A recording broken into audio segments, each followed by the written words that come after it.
Hey guys, it's Phantom here, and welcome back to a brand new video, everybody. So, in today's video, I am pretty much going to be highlighting my experience questing on my Death Wizard, questing him all the way up to max, because if you guys didn't know, I have only ever had one max level character on this account. It's my Fire.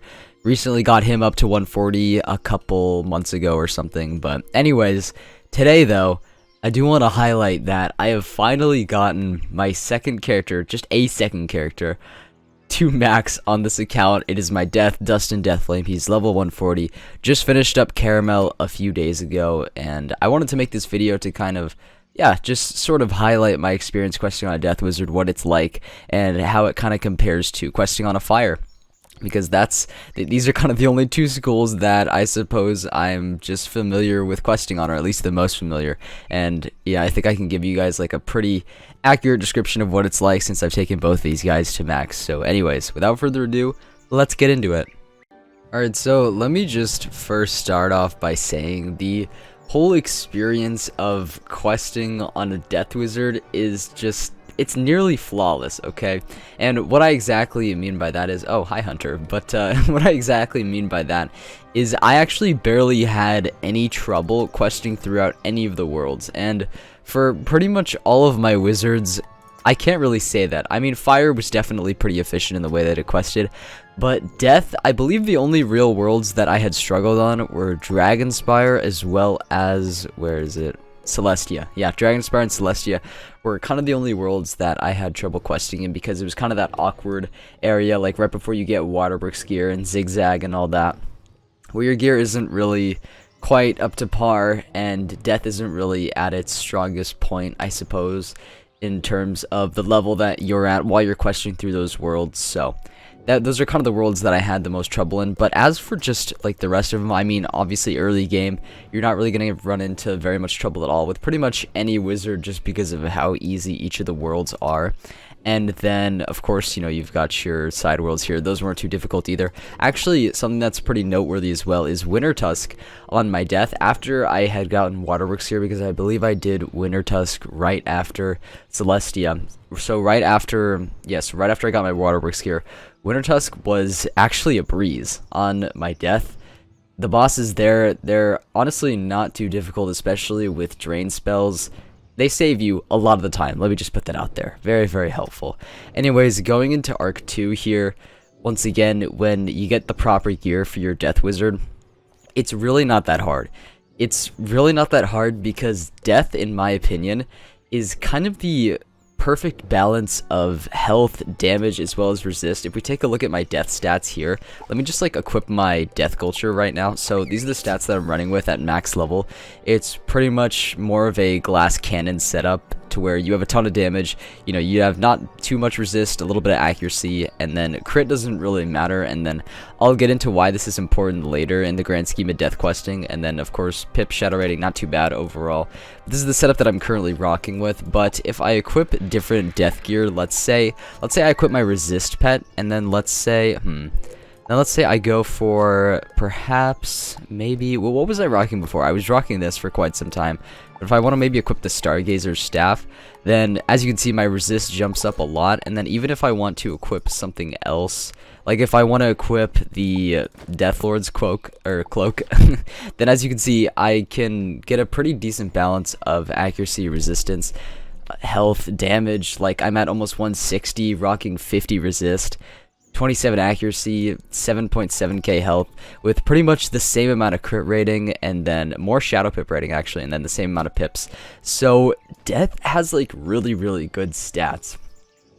Now they're definitely not as powerful as a Fire. They can't get like up to 190 damage or whatever Fire gets, which is just absolutely insane. But the thing is, with the nerfs that were put in place though, with all of the mobs, they pretty much, you know, if you guys don't know, during the summer with the spell audits, all the mobs in pretty much every world were nerfed as well, health-wise.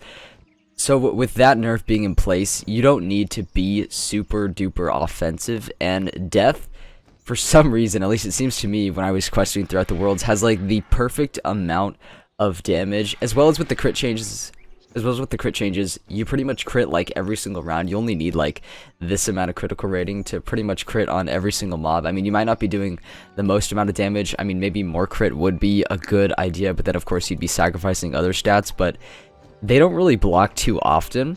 And with the health that the mobs already have throughout each world, it's just enough. It's enough to kill them pretty much on your first hit, which brings me to my next point. When you do kill the mobs, of course, with most death spells, not with most death spells, but with the best death spells and the ones that you'll be using the most, like Call of Cthulhu, Ship of Fools, as well as Scarecrow, you get half of that damage that you dealt to the enemies back, right? You get that all back as a heal.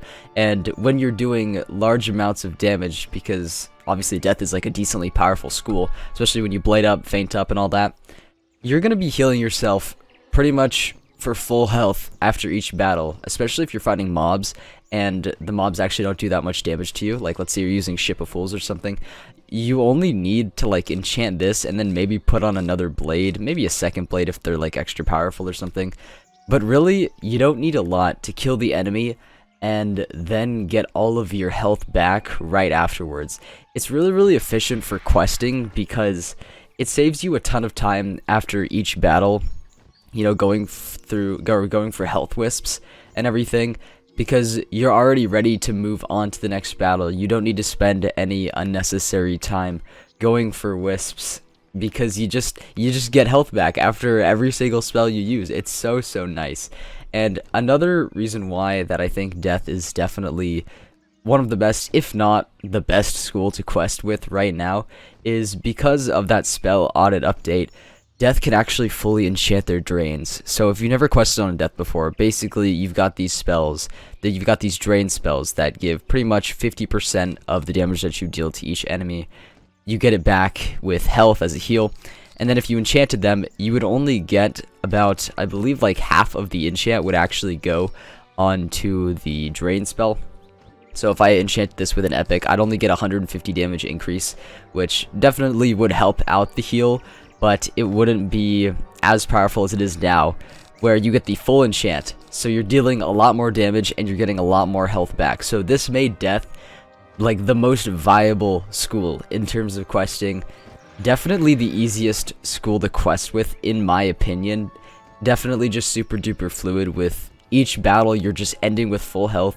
You're doing a decent amount of damage, at least enough, like with the damage that you're given on your gear, you're at least doing enough damage to where you can kill the enemy and then end each battle with full health. So I think that is just absolutely amazing that Death can utilize that pretty much like no other school can.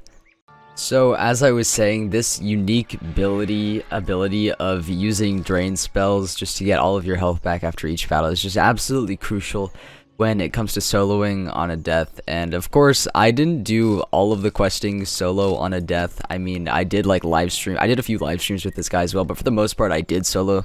So I do have a pretty good idea of just how effective it is in each battle.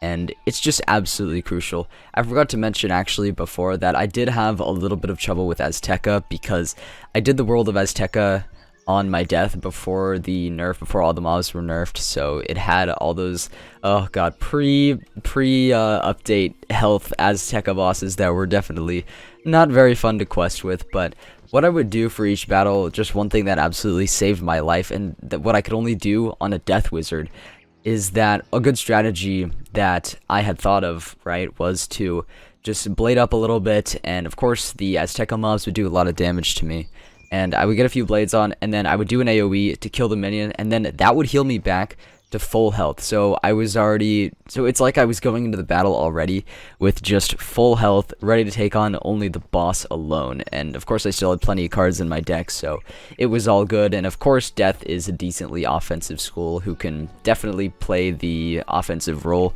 so it wasn't too bad. It definitely wasn't too bad. It definitely made the battles a little bit more time consuming, but overall, it was just a lifesaver. The drains, I cannot stress them enough, are an absolute lifesaver of Death. It's really the reason why Death is pretty much the best solo school right now. And yeah, I think it definitely is the best solo school. Like, Fire, my other max that I had quested with a lot, is also a really good school to solo with, because you're just outputting so much damage. Your stats are decently balanced as well. You're not really weighed down by the health, disadvantages that Storm has. You're just, it's a good school. It's a good school. However, it's not death. It's not death in the fact that even though you are doing more damage, you're usually doing more damage than you actually need to be doing. And of course, you just don't have drain spells. You don't have drain spells. So questing on fire, it's pretty efficient, outputs a lot of damage. However, after each battle, right, you're going to need to collect some wisps. You're going to need to spend that extra time to collect the wisps, preparing for the next battle.